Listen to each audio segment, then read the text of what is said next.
সর্বসাধারণের নিকট আমাদের বিনীত অনুরোধ, যথাযথ শৃঙ্খলা ও শহীদ মিনারের পবিত্রতা বজায় রেখে আপনারা মহান ভাষা শহীদদের প্রতি শ্রদ্ধা নিবেদন করবেন।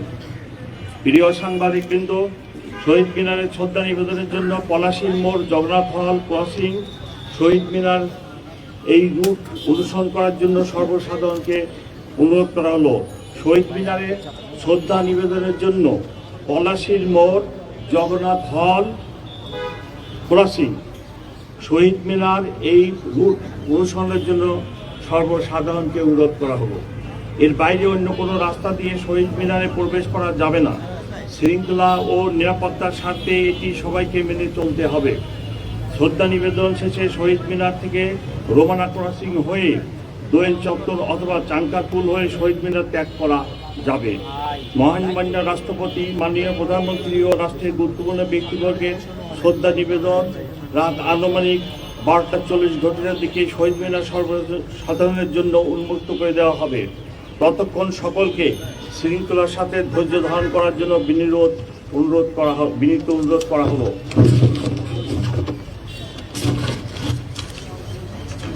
প্রিয় সাংবাদিকবৃন্দ, কয়েকদিন পূর্বেই অনুষ্ঠিত হয়ে গেল ত্রয়োদশ জাতীয় সংসদ নির্বাচন।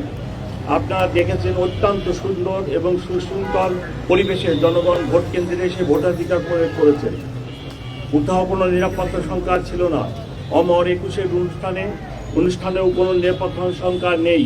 তথাপি আমাদের নিয়মিত মোতায়েনের পাশাপাশি সোয়াট, dog squad, bomb disposal team, crime scene unit সার্বক্ষণিক প্রস্তুত থাকবে।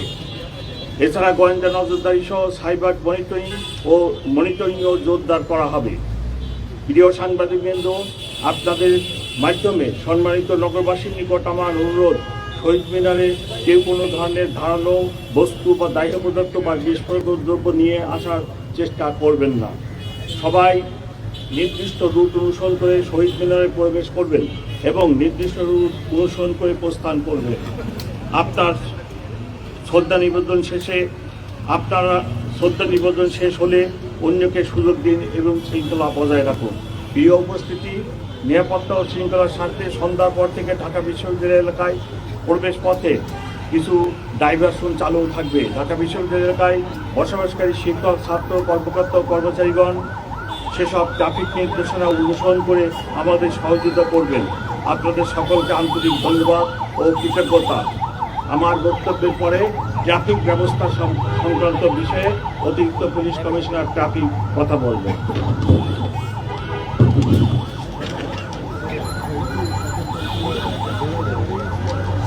আসসালামু আলাইকুম প্রিয় সহকর্মীবৃন্দ, আমাদের মাননীয় কমিশনার মহোদয় যে ব্রিফিং করলেন, স্যারের ধারাবাহিকতা বলছি। আমাদের মহান শহীদ দিবস ও আন্তর্জাতিক মাতৃভাষা দিবস উপলক্ষে মূলত আমরা 7টি জায়গায় আমরা ট্রাফিক ডাইভারশন দিব।